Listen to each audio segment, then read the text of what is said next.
ఈ కొడంగల్ ప్రాంతానికి నీళ్లు తెస్తున్నా అని చెప్పి రేవంత్ రెడ్డి గారు 4,350 కోట్ల రూపాయలతో నీళ్లు తెస్తున్నా అని చెప్పి కొత్త ప్రచారం మొదలుపెట్టిండు.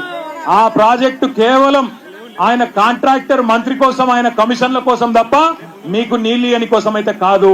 ఎందుకంటే పాలమూరు రంగారెడ్డి ఎత్తిపోతల పథకంలో ఇప్పటికే 1,50,000 ఎకరాలకు నీళ్లిచ్చే సౌలతు కేసీఆర్ గారు పెట్టినారు. 90% పనులు పూర్తయినాయి. 10% పనులు పూర్తయితే మీకు నీళ్లు వస్తాయి. కానీ రేవంత్ రెడ్డి గారు ఆయన కమిషన్ల కోసం, పైసల కోసం, కాంట్రాక్టర్ మంత్రి కోసం ఇవాళ కొత్త లిఫ్ట్ పెట్టి జూరాలకెళ్లి నీళ్లు తెస్తా అంటుండు. పచ్చి జూటా మాట నమ్మొద్దు అనే మాట కూడా రైతులకు విజ్ఞప్తి చేస్తూ ఆఖరికి మా చెల్లె మమ్మల్ని పెయిడ్ బ్యాచ్ అని అన్నారు. కానీ మేము కేటీఆర్ అన్న మమ్మల్ని సపోర్ట్ చేయలేడు అని అంటలేము. మమ్మల్ని ఎప్పటికీ ఆదుకున్నాడు కేటీఆర్ అన్న.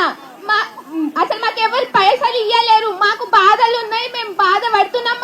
మా పేరెంట్స్ మేము చిన్నప్పటి నుంచి వాళ్ళు కష్టపడేది చూస్తున్నాం కాబట్టి మేము ఇంత మాట్లాడినాం. కానీ రేవంత్ రెడ్డి సార్, మీ పార్టీ కాంగ్రెస్ పార్టీ వాళ్ళు మీరు ఒక్కటి గుర్తు పెట్టుకోండి, మాకైతే ఎవరు పైసలు ఇయ్యలేరు.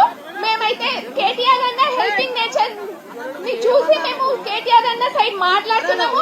రేవంత్ రెడ్డి సార్ మీరు ఒక్కటే గుర్తు పెట్టుకోండి, మీరు చీఫ్ మినిస్టర్ అయిపోతున్నా. చీఫ్ మినిస్టర్ కాదు, మీరు చీఫ్ మినిస్టర్ అయిపోతున్నారు. మీ అబద్ధాలు అన్ని అబద్ధాలు మాట్లాడుతున్నారు మీరు. జై తెలంగాణ.